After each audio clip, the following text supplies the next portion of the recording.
hafuura qulqulluu sada waaqa tokko amiin. Maqaa Abbaa, kan Ilmaa, kan hafuura qulqulluu sada waaqa tokko amiin. Maqaa Abbaa, kan Ilmaa, kan hafuura qulqulluu sada waaqa tokko amiin. Amiin. Jaalatamtootaa fi kabajamtoota maatii Waaqayyoo kan Waaqayyoon jaalattan, Waaqayyo uumama isaa hundumaa caalchisee kan isin jaalatu, maqaa Waaqayyootiin nagaan isin gaafadhaa. Akkam jirtanii, akkamis turtanii, akkamis isaa kana eegdanii. Amiin. Akka baay'ina balleessaa fi hammeenya keenya ilaalee osoo nu balleessin, akka baay'ina arjummaa fi jaalala isaatiin kan sa'aa kanaan kan guyyaa kanaan nu ga'e waaqa abboolii keenya, waaqa keenya, uumaa keenya, fayyisaa keenya Yesuus Kiristoos maqaan isaa bara hamma baraatti kan galatoomuu fi kan kabajamuuf haa ta'u. Amiin. Akkasuma isa waamnee ishee karraan ganni qulqulleettii durboo Maariyaam wada hararaa kennaa fannoo jalaa giiftii teenya qulqullittii Maariyaam maqaan ishee baraan baratti kan galatoomuu fi kan kabajamuuf haa ta'u. Amiin. Akkasuma ergamtoonni, abbootiin toloonni akkaataa kennaa fi aangoo isaaniitiif kabajnii fi galanni isaaniif haa ta'u. Amiin. Egaa jaalatamtoota maatii Waaqayyoo guyyaa har'aa kanas kutaa lammaffaa gaafii hafuuraa qabannee isiniif dhiyaannee jirra.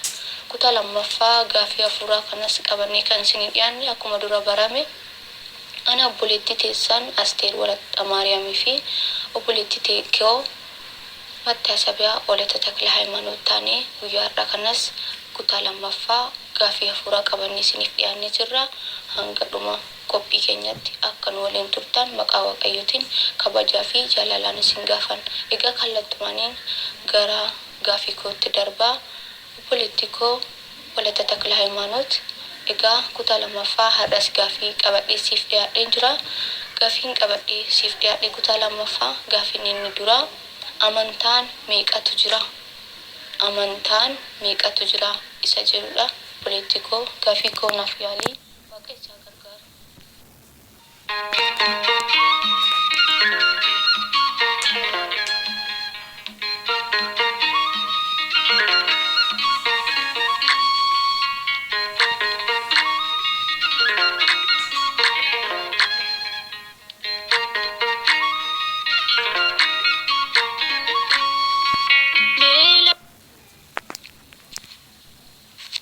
Maqaa Abbaa, kan Ilmaa, kan hafuura qulqulluu sadan waaqa tokko.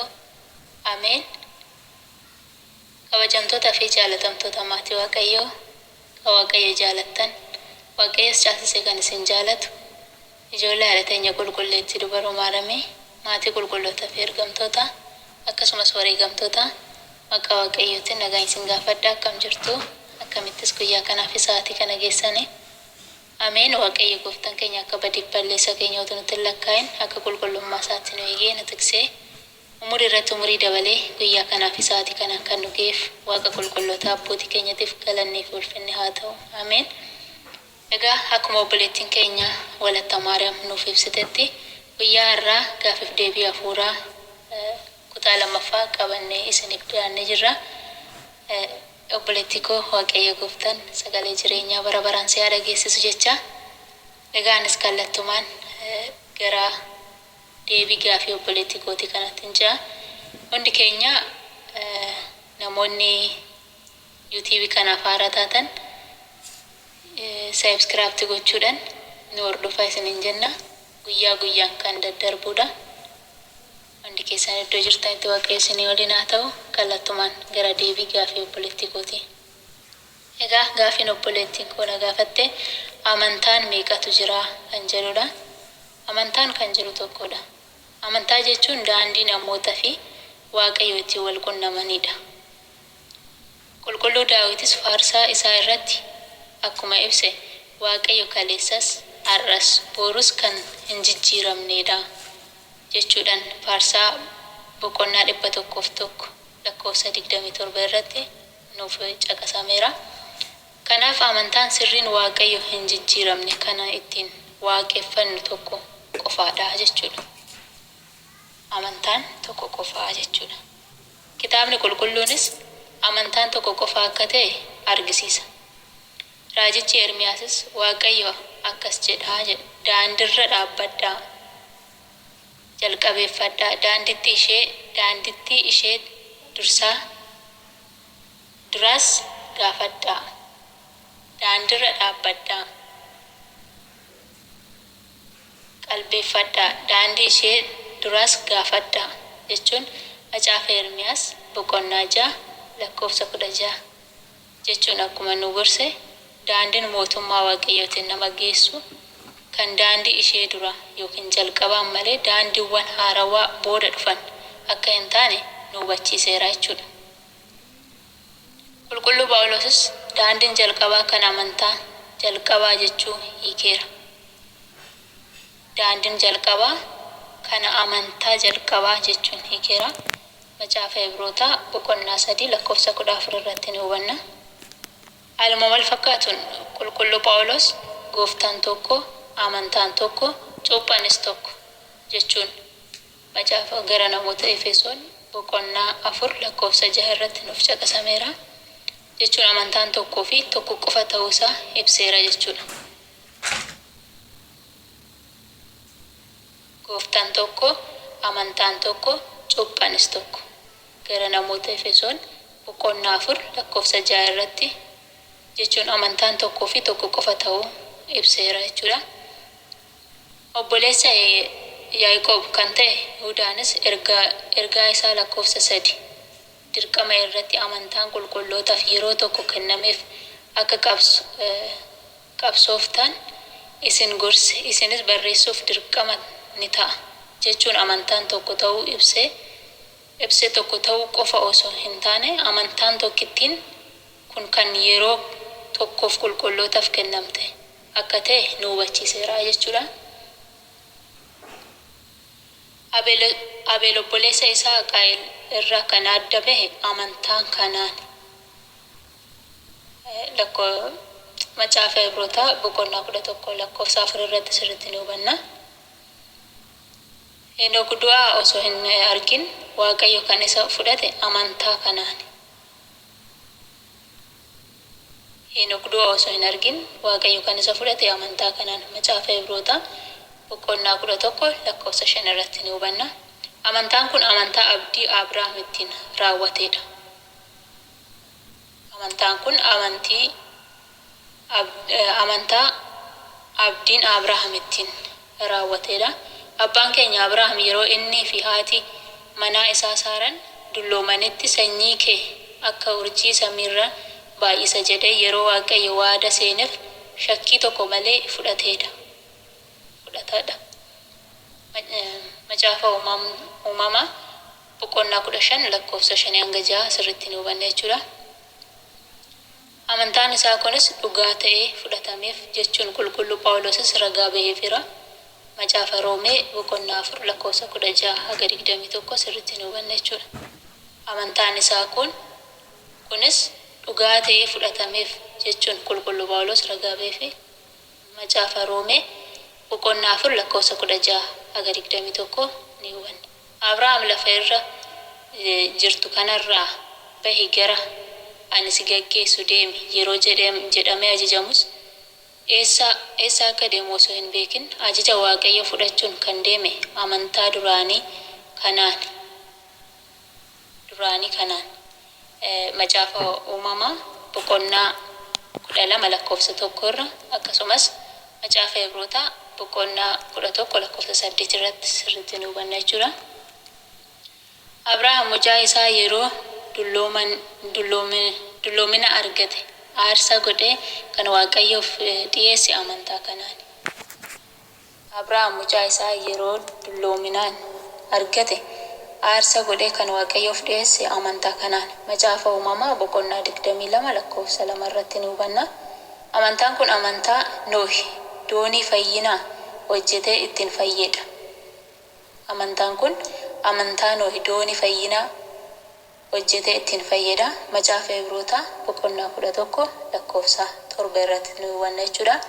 Namoonni biyya lafa baay'ina cubbuu isaaniitiin yeroo Waaqayyo gaddisiisanitti Noohi garuu nama Waaqayyoof ajajamu ture. Namoonni biyya lafaa baay'inaan cubbuu isaaniitiin yeroo Waaqayyo gaddisiisanitti Noohi garuu nama Waaqayyoof ajajamu ture. Macaafa uumamaa boqonnaa 6 lakkoofsa 9 irratti ni hubanna jechuudha. Macaafa uumamaa boqonnaa 6 lakkoofsa 9 irratti yeroo Waaqayyo badiinsa bishaanii kanarraa isaan hambisuuf doonii hojjedhu jedheen ajaja Waaqayyoo kan amantaa fudhachuun waan ajaja hojjetee badiinsaa sababa cubbuutiin dhufeera hafeeraaf. Macaafa Uumamaa boqonnaa 6:22 irratti ni hubanna. Abbaan keenya Museen mucaa mooticha jedhamu kan baqqateef yookiin fi sababa Israa'el waliin gidiraa arguu hin filatamne amantaa kanaan. Abbaan keenya Museen mucaa mootichaa jedhamu kan baqqatee fi sababa Israa'el waliin gidiraa arguu kan filate amantaa kanaani.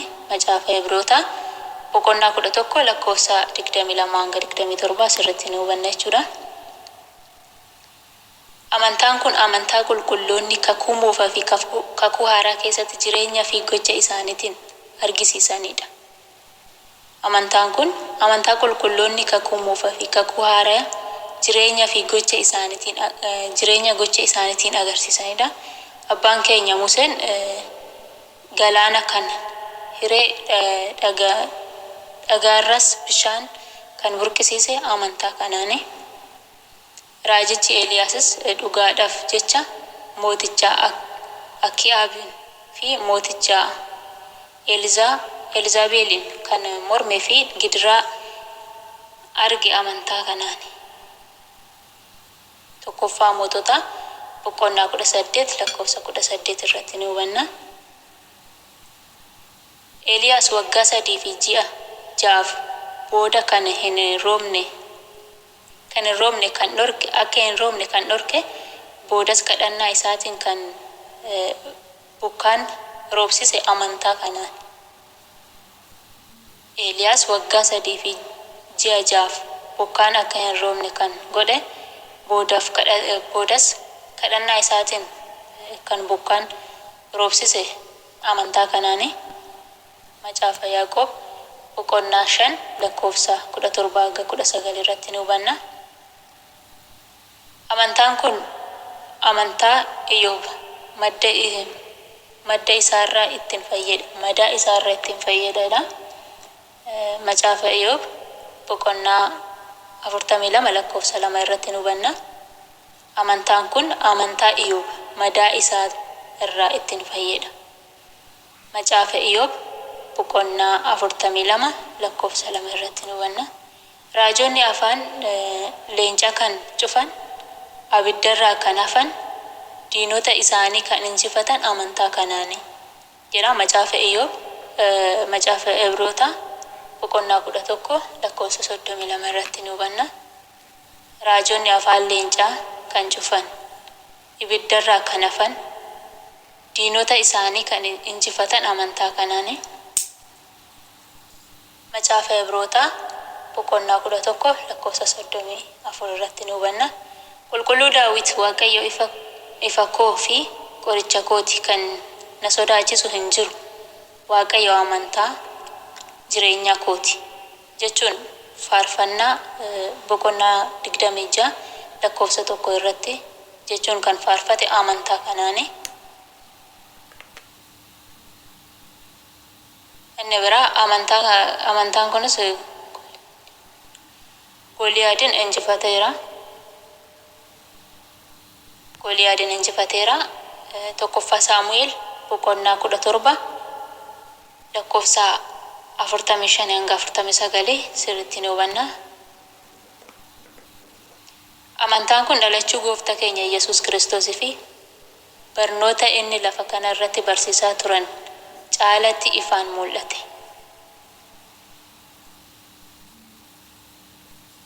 Itti aanuunis yeroo kakuu haaraatti barnoota gooftaa keenya Yesuus Kiristoos bu'uureffachuun qulqulloonni hedduun kan Waaqayyoof ajajaman foon isaanii gidiraaf dabarsanii kan kennaniin amantaa kanaani. Macaafa Ibrootaa boqonnaa 11 lakkoofsa 36-40 irratti ni hubanna. Yeroo kakuu haaraa kana duukaa bu'oonni gooftaa keenya amantaa duraa gooftaan keenya isaan barsiisee fi gocha isaanitti agarsiisen kanaan addunyaa maratti lallabaniiru. yeroo kakuu haaraa kana duuka bu'oonni gooftaa keenya amantaa dura gooftaan keenya isaan barsiisee fi gocha isaanitti argisiisan kan addunyaa maratti lallabanidha. Wangeela Yohaannis boqonnaa 3 lakkoofsa 16-18 akkasumas Wangeela Yohaannis boqonnaa 20 lakkoofsa 31 irratti nu hubanna jechuudha. Akkasumas foon isaanii gidiraa garaagaraatiif dabarsanii kennaniiru. Amantaa dhugaa kanaaf jecha foon isaanii gidiraa garaagaraatiif dabarsanii kennaniiru. Macaafa Ibrootaa boqonnaa 11 lakkoofsa 28 irratti sirriitti nu hubanna. Gidiraan kamiyyuu Waaqayyo irraa adda kan nu baasu jechuun amantaa fi jaalala dhugaa Waaqayyoof qabanis ibsaniiru. Gidiraan kamiyyuu Waaqayyo irraa adda nu hin baasu jechuun amantaa fi jaalala dhugaa Waaqayyoof qabanis ibsaniiru. Macaafa Roomee boqonnaa gara namoota Roomee boqonnaa 8 lakkoofsa 37 irratti nu hubanna. Walumaa galatti amantaa sirriin kun amantaa jireenya qulqulloota keessatti mul'atee fi fuula Waaqayyootti eebba fi kabaja akka argatan taasisedha. Amantaan tokkittiin kun kamii yoo jenne ilaalle immoo akkuma armaan olitti ibsuuf yaalletti amantaa tokkittiin kunis amantaa Ortodoksii Tawaahidooti. Ortodoksii jechuun Giriikii kan irraa dhufe jecha Giriikii irraa kan dhufe yoo ta'u hiikaan isaas sirrii yookiin qajeelaa jechuudha. Sirrii Ortodoksii jechuun jecha Giriikii irraa kan dhufe yoo ta'u sirrii yookiin qajeelaa jechuudha. Tawaahidoo jechuun immoo gooftaan keenya Yesuus Kiristoos foon giiftii keenya durboo maaramii irraa fudhatee yeroo nama ta'e waaqummaa isaan namummaa isaa akkasumas namummaan isaa waaqummaa isaa kan ittiin balleessine ta'uu kan ibsudha.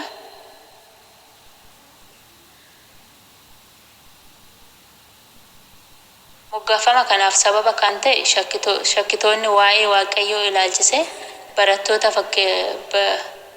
barnoota dogongoraa barsiisaa waan turaniifidha. Fakkeenyaaf namni Ariyoos jedhamu gooftaan keenya Yesuus Kiristoos uumamaadha jedhee barnoota dogongoraa barsiisuu isaarraa kan ka'e hayyootni amantaa bara 325 dhaloota Kiristoosiin booda walgahuun barnoota dogongoraa kanaaf deebii kan kennanii amantaan tokkittii fi sirrii kan biroo irraa adda baasuuf maqaa Ortodoksii jedhu moggaasuun yaa'ii isaanii xumuraniiru jedha. Yeroo sana eegalee amantaa tokkittiin keenya maqaa kanaan waamamte. Yeroo sana eegalee amantaa tokkittiin keenya maqaa kanaan waamamte. Haaluma wal fakkaatu namni Nisxiroos jedhamus gooftaa keenya Yesuus Kiristoos yeroo foon giiftii keenya dubaroo maaramii irraa fudhatee lafa kana irratti mul'ate waaqummaa isaa dhiisee nama ta'ee jechuun barnoota dogongoraa barsiisee hayyootni amantaa bara 431tti yaa'ii taasisuun barumsa dogongoraa kanaaf deebii kennanii amantaa keenya barnoota dogongoraa kanarraa adda baasuuf maqaa Tawaahidoo jedhu kennuun yaa'ii isaanii xumuraniiru. Maqaan kunis maqaa amantaa keenyaa ta'eera. Jechi Ortodoksii jedhu Waaqayyo dhala namaa fayyisuuf nama ta'uu namni sababa dhaloota gooftaa keenyaan Waaqa ta'uu argisiisa.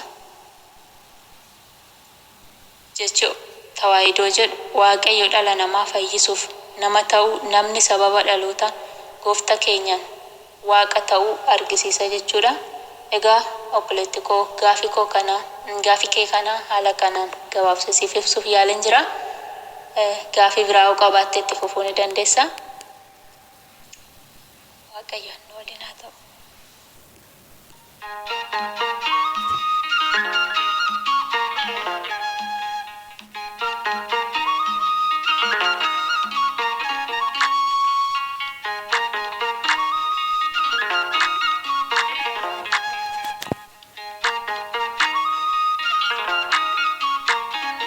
እሺ obboleettii koo Walatta Takil Hayimaanoot dhugumatti waaqayyo sagalee jireenyaa kan bara baraa si haa dhageessisu dhaaltuu mootummaa isaas si haa taasifatu dhugumatti gaafii koo haala gaariin deebistee jirtaa ibsanaaf kennitee jirtaa sirriitti akkanumatti waaqayyo jecha isaan akka jiraatu waaqayyo si haa taasisu egaa asumaan inni itti fufaa gaafiin koo inni lammaffaan amantaan waaqayyo jaalatu isa kami amantaan waaqayyo jaalatu isa kami jedha obboleettii koo ammas naaf yaalii waaqayyo si haa gargaaru.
Ameen obboleettii koo waaqayyo gooftaan sagalee jireenyaa bara baraan si haa dhageessisu sallee jechaa egaa akka fedhaa fi eeyyama waaqayyotti gaafii keessa lammaffaa amantaan waaqayyoo itti gammadu kamidha kan jedhu siif ibsuuf nan yaala waaqayyo nu haa gargaaru.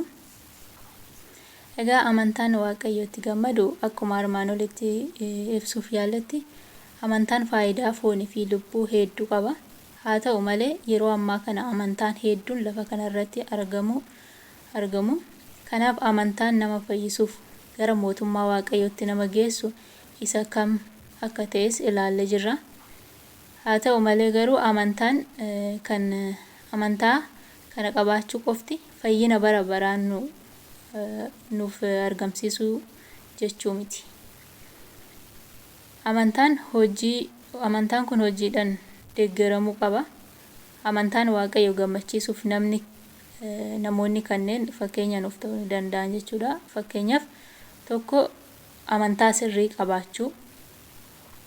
Amantaan waaqayyo itti gammadu amantaa sirrii qabaachuu. Namni tokko amantaa sirrii qabaachuu jechuudha. Yeroo ammaa kana namoonni amantaa garaagaraa hordofu.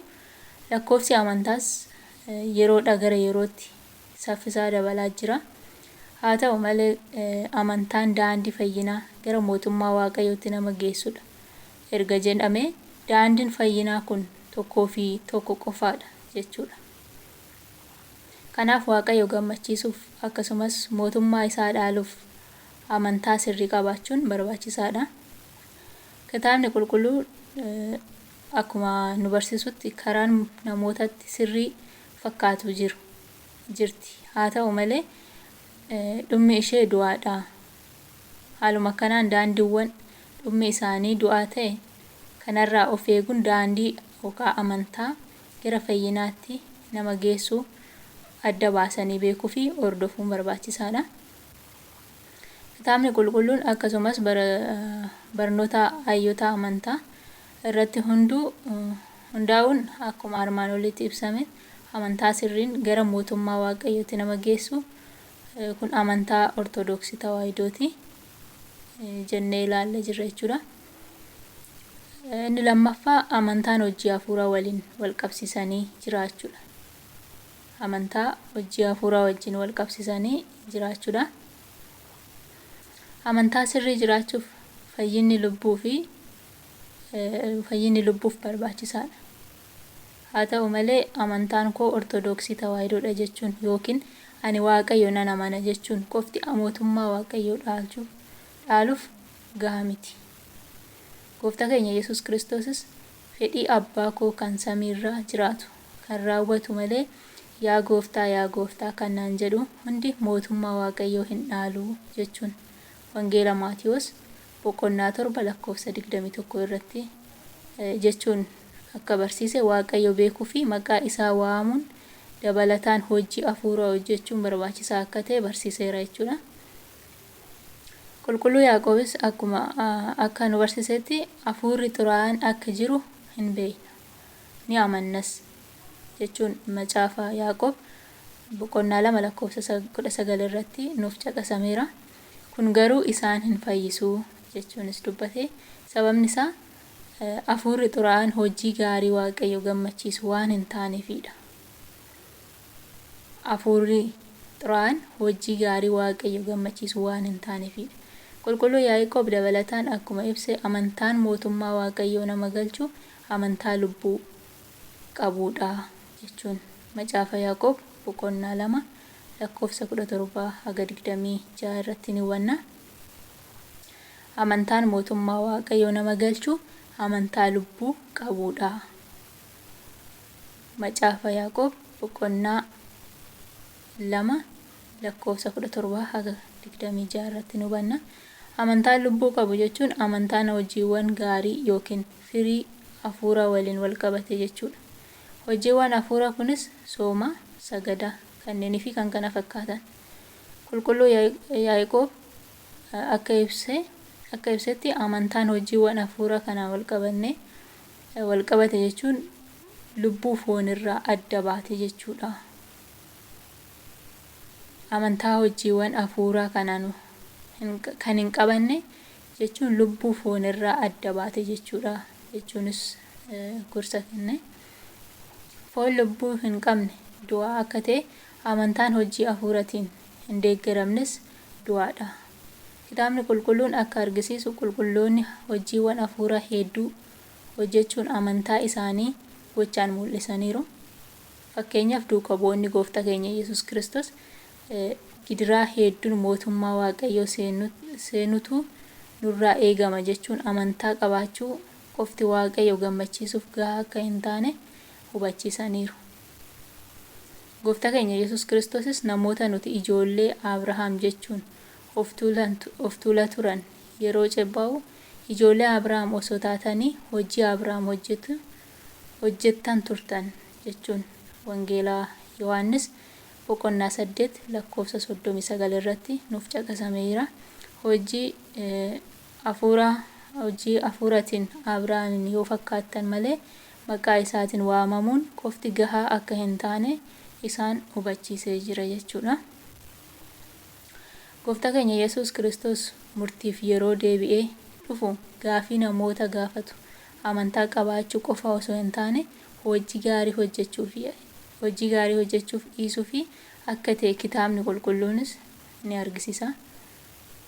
Wangeela Maatiyoos boqonnaa 25 lakkoofsa 31 haga 46 irratti ni hubanna. Inni biraa amantaan waaqayyootti gammadu amantaan jabinaan yookiin ciminaan amanan jechuudha. Amantaa qabaachuun yookiin amanuu jechuun qormaata adda addaa irraa bilisa ta'uu jechuu miti. Kiristaanonni lafa kanarra yeroo jiraatan qormaata garaagaraatu isaan mudata. Qormaanni kun dadhabbina foonii, qorumsa seexanaarraa akkasumas naannoo jireenya isaanirraa dhufuu danda'a. Namoonni dhugaadhumaan waaqayyo jaalatanii fi amanan qormaata kana osoo hin jeeqamin yookiin abdii hin kutin qormaata isaanii mudate injifatanii eebba foonii fi fayyina lubbuu argatu. Kanaaf nama amantaa ta'uun waaqayyotti amanaa jechuu qofa osoo hin taane qormaata foonii fi lubbuu humna waaqayyootiin injifachuu jechuudha. Fakkeenyaaf Abrahaamii fi Saaraan waaqayyotti amananii kan jiraatan turani. Haa ta'u malee dhala yookiin daa'ima hin qaban turan. Hanqinni foonii kun garuu amantaa isaanii hin laaffisne. Sababa kanaanis Saaraanis yeroo dulluminaa dubartii tokko daa'ima argachuu hin dandeenyetti mucaa eebbifamaa argachuu dandeesseerti. Kun bu'aa cimina amantaa isaaniiti kan argisiisu jechuudha. Daa'imman sadeen seenaa isaanii macaafa raajicha Daani'el boqonnaa 3:1 irratti ibsame. Gubannaa abiddarraa kan hafan Waaqayyotti waan amananiif qofa osoo hin taane amantaa isaanii yeroo qormaatas waan cimina qabaataniifidha. Daa'imman kun Waaqayyo tolfamaatti hin amannu jechuun jaalala amantaa isaaniif qaban kan argisiisan yommuu ta'u, mootichi Nabukadnezar jedhamu gocha isaanii kanatti aaree abidda keessatti yommuu isaan darbachiisu amantaa isaanirraa duubatti hin deebine.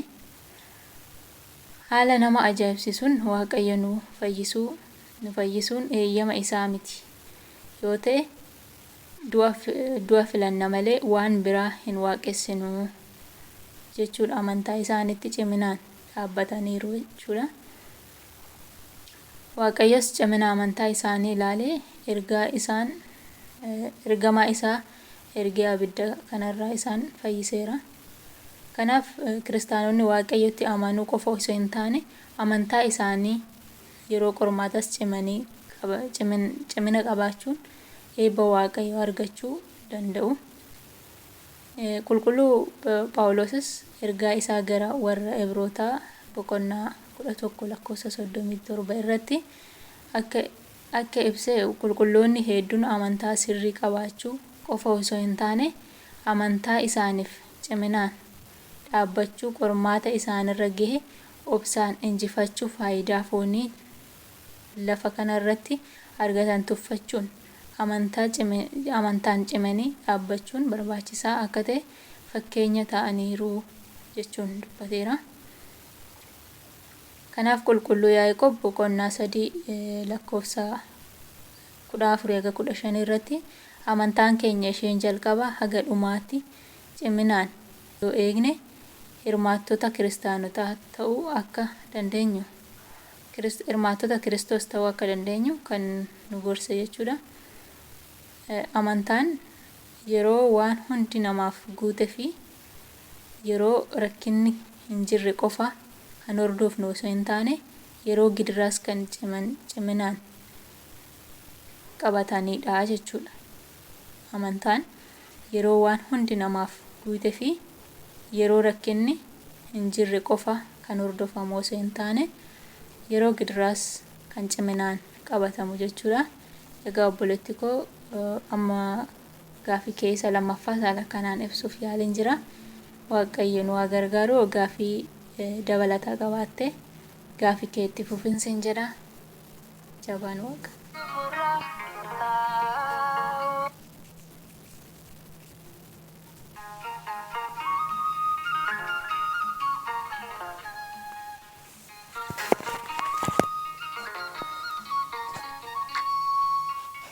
Eshi obboleettii koo Walatta Takla Hayimaanoot dhugaa sirriitti gaaffii koo haala gaariidhaan naaf ibsiteerta.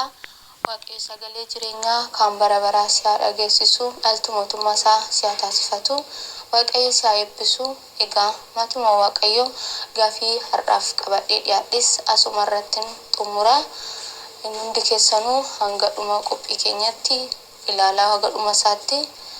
Egaa gaaffii har'aaf qabadhee dhiyaadhe asuma irratti xumuramee jira. Kutaa sadaffaa qabannee hanga walitti dhiyaannutti nagaan nuuf tura. Galanni Gooftaaf haa ta'u, galanni qulqulleettii durboo Maariyaam haa ta'u, galanni fannoo Gooftaa keenya Yesuus Kiristoosiif haa ta'u, nagaan tura.